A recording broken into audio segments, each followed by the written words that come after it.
ինչն էր հետաքրքիր սույն քրական վարույթով, երբ Ռուբեն Մխիթարյանին ձերբակալելիս, այդ ձերբակալման արձանագրությունը կազմել է այլ անձ, իսկ ձերբակալում իրականացնողը եղել է այլ անձ։ Եվ Ռուբեն Մխիթարյանին ներկայացված մեղադրանքը հիմնվել է ընդամենը բացառապես մեկ ոստիկանի ցուցմունքի հիման վրա։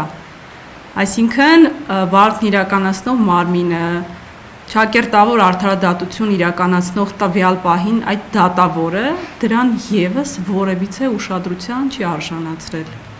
Հարցեր եթե ունեք։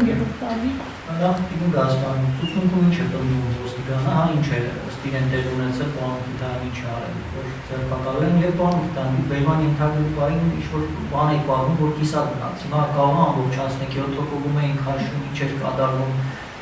ինչ եք տեսել եւ արձանագրել այդ բանը։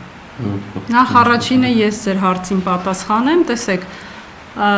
այդ ցուցմունք տված դուք որ հստակ ինձ հարցնեք, որ ոստիկանը, քանի որ ես քիչ առաջ նշեցի, որ ձերբակալման արձանագրությունը կազմել է այլ անձ ոստիկան, իսկ հարցաքննվել է այլ անձ, որ ընդհանրապես Ռուբեն Մխիթարյանի ձերբակալման հետ առնչություն չի ունեցել։ Եվ այո, շատ տեղին էր ձեր հարցը,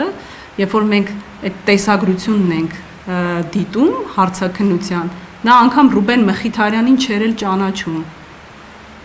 Ռուբեն Մխիթարյանին, երբ որ հարցաքննում են այդ տուժողին, չի կարողանում նկարագրի Ռուբեն Մխիթարյանին։ Այդքան չի տիրապետում գործի տվյալներին, բայց արձանագրվել է, որ իբրև թե ինքն է այդ ձերբակալման արձանագրությունը կազմել ու ամեն ինչից տեղյակ է, ինչը որ չի համապատասխանում իրականությանը, ինչին նաև մենք անդրադառնալու ենք։